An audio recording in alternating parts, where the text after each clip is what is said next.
So we're ready for our next Catena Cast. I'm Claire Bicknell, owner of the Catena Network, the organisation that is a business introduction agency, putting businesses together.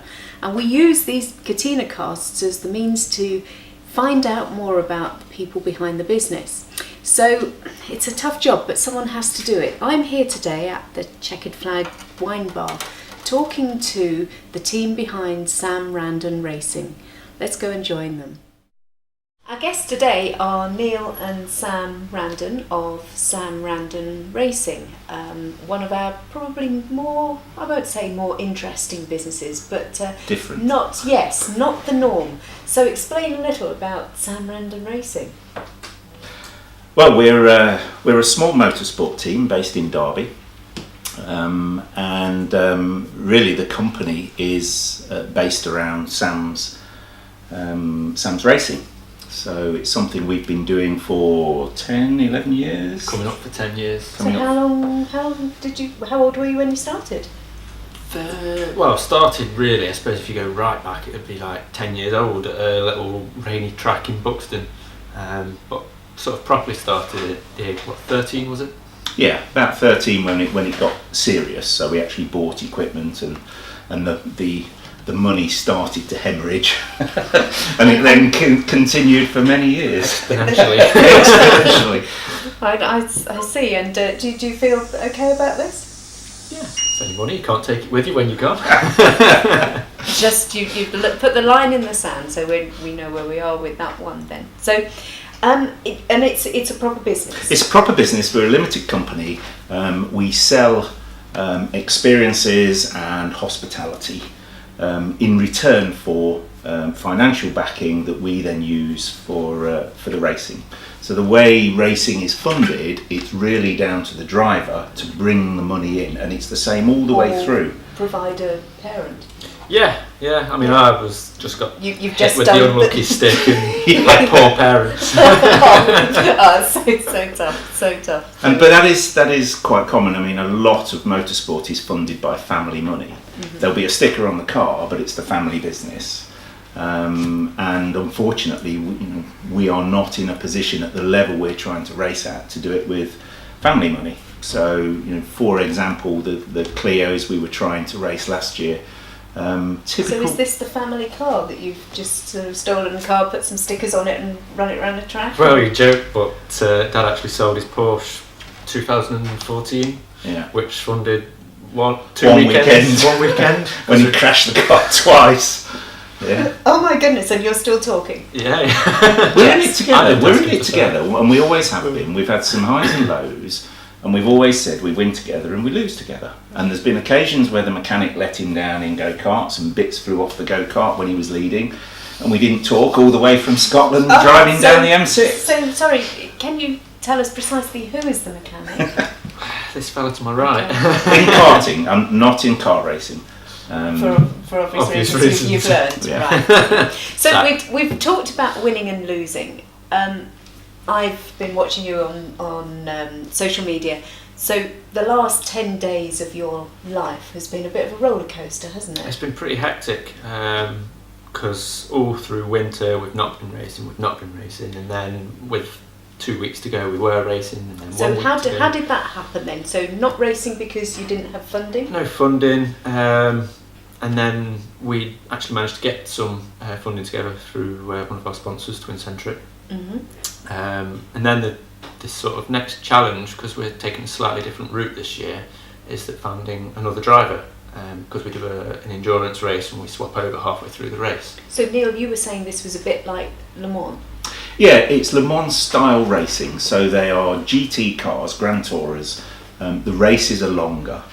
And whereas for anyone who watches Le Mans, that's a 24-hour race. There'll be 3 drivers in each car in that case, and they swap during the race.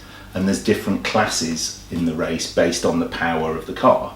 So the GT Cup that Sam's racing in now is a similar concept to that, where they're longer races, an hour-long race, 2 drivers, they swap halfway through the race, and it's an endurance race. So it's not wheel-to-wheel on-track racing all the time. They get spread out. One comes into the pits, so the other one takes over. then the other car's in the lead, then he does a pit stop. How long do you race for each time? I think it works out 25 minutes each. Literally about halfway point we swap over.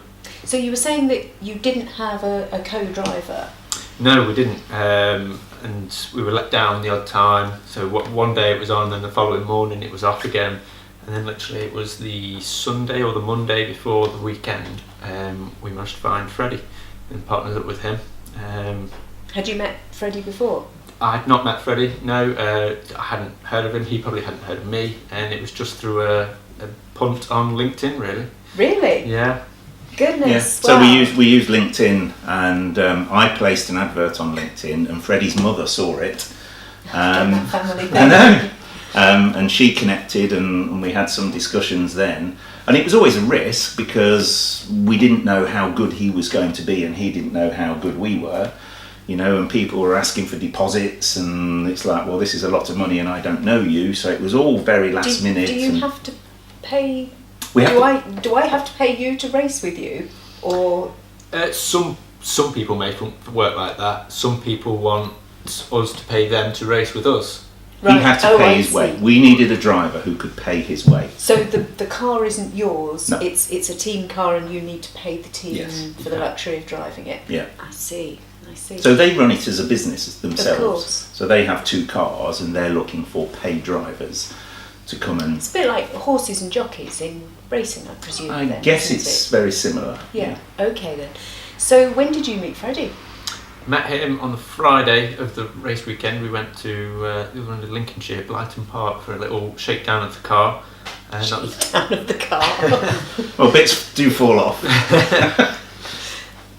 And literally just to get the wheels moving, reacquaint myself with the car and let Freddie have a go, because he hadn't driven the car before Friday. And obviously you got on well and you clicked because... Yeah, we did, yeah. It was a good partnership. He's a well-accomplished driver. He a nice, level-headed guy, and that was what, couldn't have asked for a better teammate, really. They were very evenly matched pace-wise. So when we started, Freddie probably was more confident in the car, which brought Sam on, gave Sam something to chase.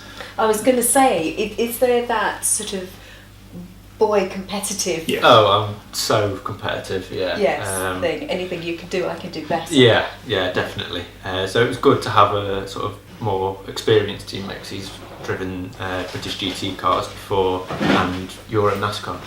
So it's really powerful cars. Your first direct comparison is your teammate, because he's in an identical car. He's in the same car. Yeah. So he's your first yardstick as to how well you are doing. And by Sunday, it had flipped over, and Sam set the qualifying lap, and Sam set the fastest lap in the race. So tell me, what was the outcome of Sunday? The weekend. Weekend was very positive. To come away with between us the 3 wins. That's me winning my own race, Freddie winning his own race, and then winning the endurance race on the Sunday. Well, you can't ask for better than that. No, That's definitely. amazing. It was quite unexpected. And so this is the result of all your endeavour over the weekend, trophies. Yeah. Which is wonderful. Did you do the shaking of the champagne? Yeah, we had a little squirt of the champagne on the Sunday. That's such a waste. It wasn't real champagne, so it wasn't too wasteful. But this is the outcome of what you got. It was unexpected. It wasn't what we'd anticipated in the weekend. I think it's just a testament to how well Sam actually did. He'd never driven the car before, never driven that amount of power. He'd never driven rear-wheel drive. All the other drivers had anti-lock brakes, which help them. So electronic driver aids. The Maserati has none of that. It's just raw power. It's a fantastic car, but did really well mastering it. Presumably you have your own car to go to and from work, and Yeah, what do you drive? BMW 118D. Oh, you would, wouldn't you? But still nothing quite on the same scale as the Maserati. So this is a bit of this is your life moment, Sam, because Neil, you've got your dad's boasting book, haven't you? This is our press cuttings book. It started out way back when he was go-karting at a very junior level. That's a very small person in Starting early. Yeah. So that's 18 months old, sitting in my sports car with his left hand draped over the gear stick like Dad used to inappropriately drive. Did you not sort of feel that at that point in time it was worth nipping that in the bud? I mean, it was all about entertaining him. His mum worked at weekends, so Dad had to entertain him over weekends. So, we were going to the Grand Prix, we were going go-karting when they'd let him on a kart. So we went numerous times, and he was small for his age, and he was young, and they wouldn't let him on, and we went back, and eventually he got on the first time, and then just didn't want to come off. And very quickly we got to a level where he was sort of top of the pack in this little kart place we were at, and so we found somewhere else that was more competitive, and through that we got into the serious level of karting, where we're buying go-karts. So all your birthday and Christmas presents, was it kart related? Yeah, it would be like a pair of gloves or like from a race wear or stuff like that. The helmet, do you remember the helmet that you so badly wanted with the eagle on it? And then 2 years later he was so embarrassed with it we couldn't take it anywhere. And we had some highs and lows. There's a picture here of the kart upside down at Shennington. That's my photograph. So that's my photograph with my lens, my camera lens, and all of a sudden I'm looking at the bottom of my own kart, which was a really scary moment.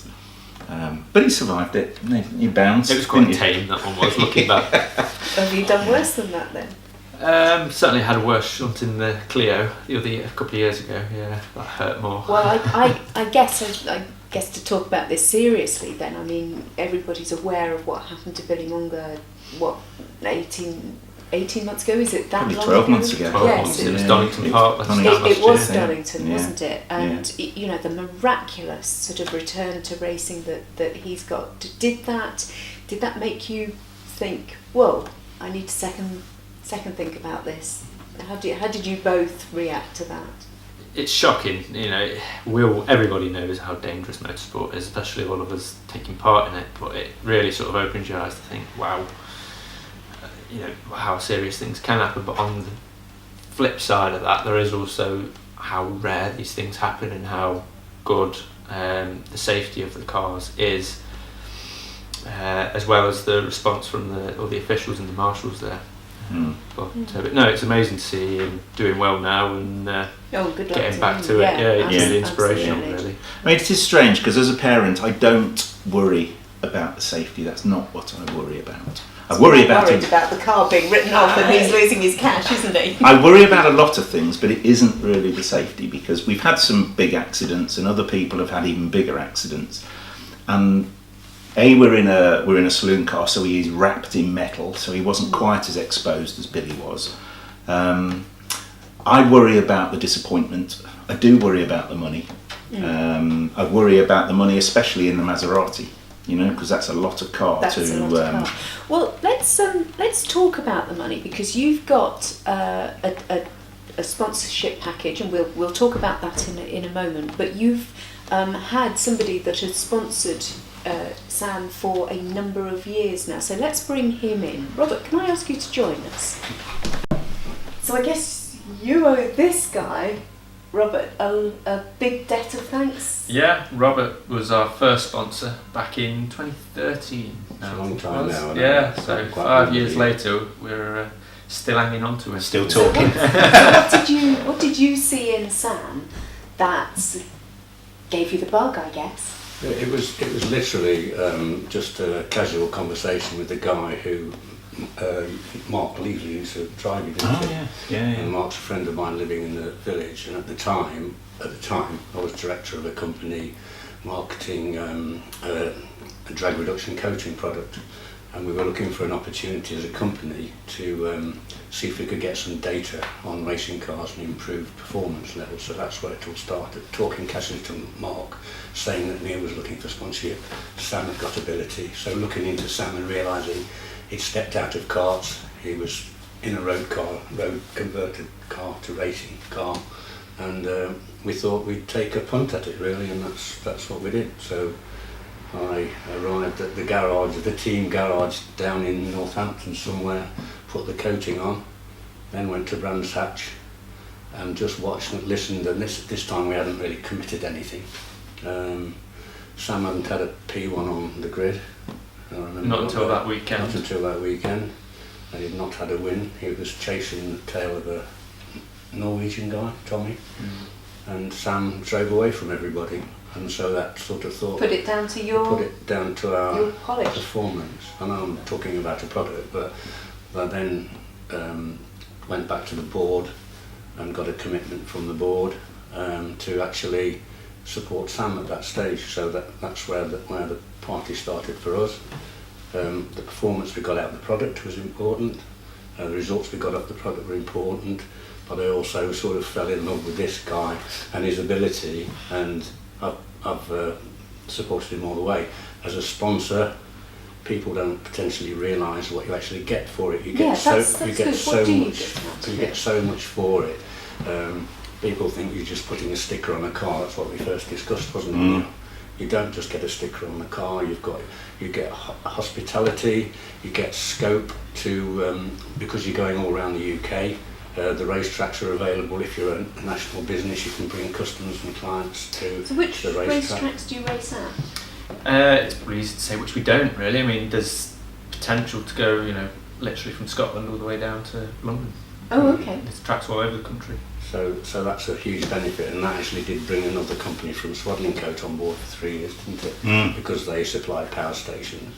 And really, I think you touched on earlier about eventing and things like that. You can bring your clients along to go on a race day or a track day, things like that. You just get the benefits of the whole team and the whole support, really.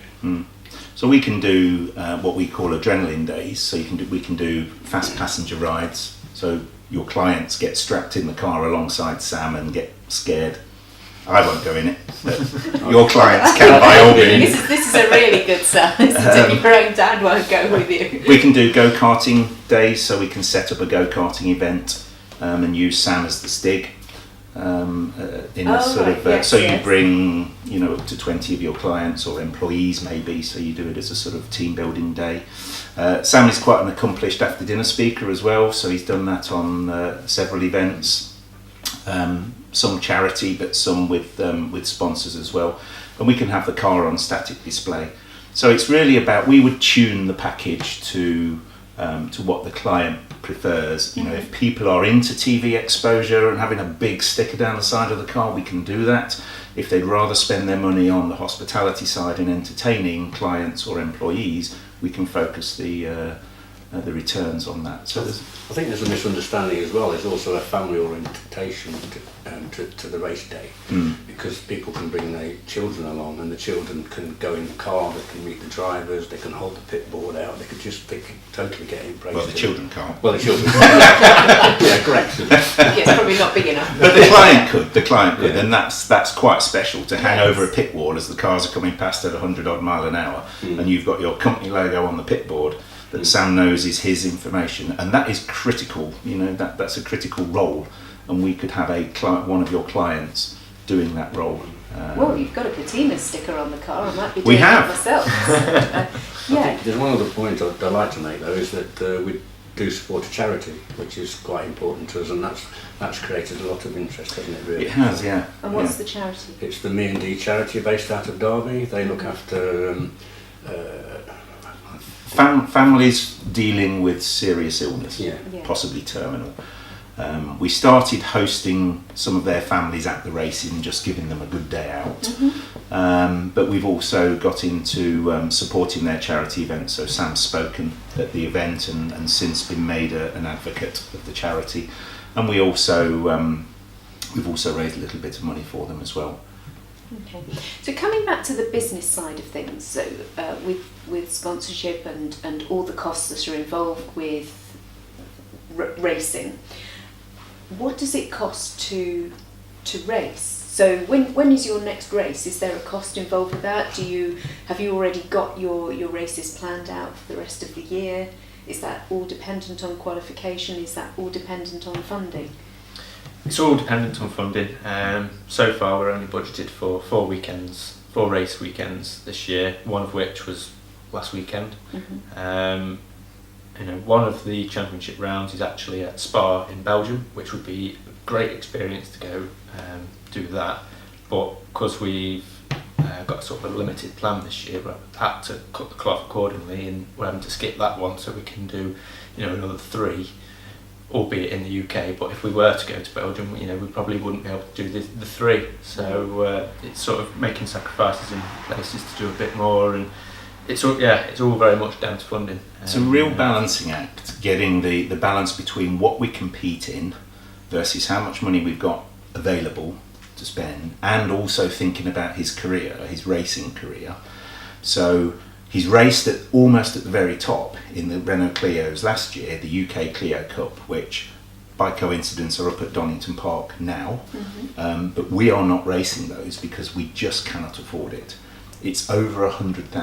It's about £120,000 So, to race. to my mind, there's an irony that it's actually cheaper to race a Maserati than it is to race a Renault Clio. We're sharing the Share car costs. with another driver, and Right. the competition we are racing in, called the GT Cup, is a lower level in exposure, I guess, than the UK Clios, which are racing in the same event as British touring cars. So touring cars is probably the pinnacle of UK motorsport, saloon car racing, shall we call it, tin tops as they say. So touring car event is the biggest and attracts 40,000 live TV.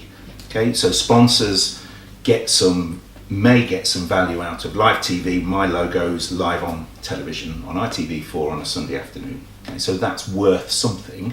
Consequently, they charge the driver more. So to run a Clio is over £100,000.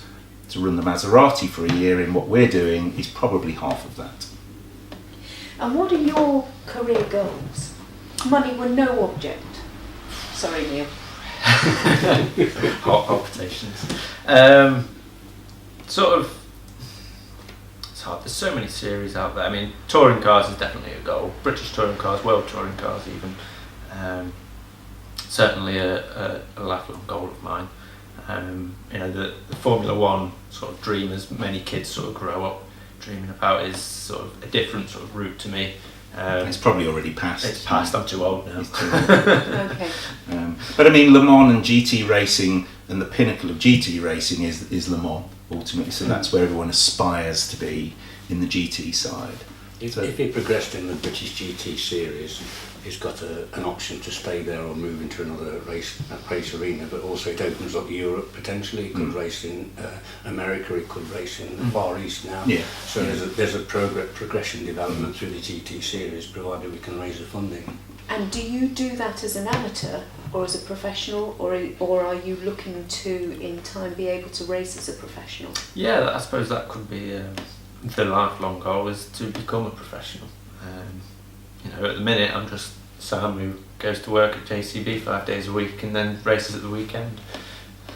I think it's really tough for them because, like a lot of sports, all of the money's at the top of the sport. So even at Formula One, half of the grid are bringing money in, not getting paid a salary. So there's probably only the big names that you would know. 6 or 8 drivers in Formula One will get a salary. They get paid to be there. The rest of them have big sponsorship in millions that they bring to the smaller teams at the back of the grid, and the teams wouldn't survive without that money.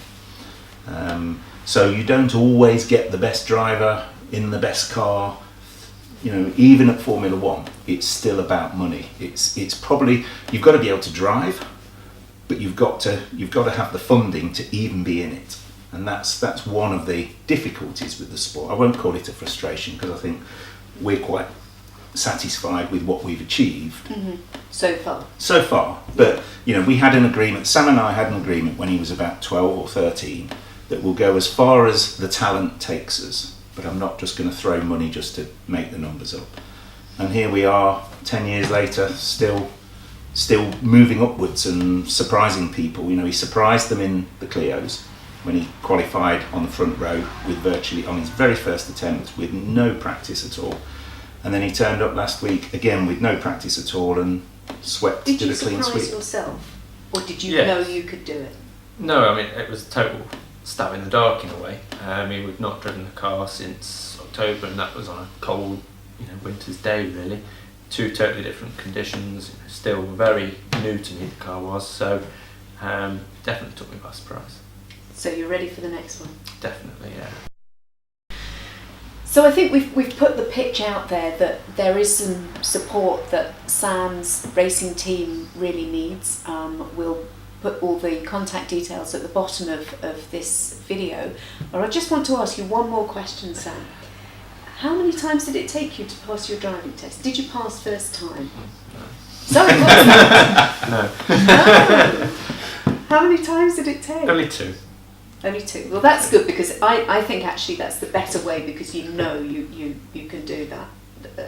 Yeah, it was one of those sort of weird sort of scenarios, and just Not my fault. Well, it wasn't. That sounded very offensive. I passed first time, I'd like to point but- out.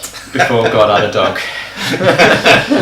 I think we'll leave it on that note. Thank you so much, all of you, Robert, Neil and Sam, for talking to us. Thank you very much.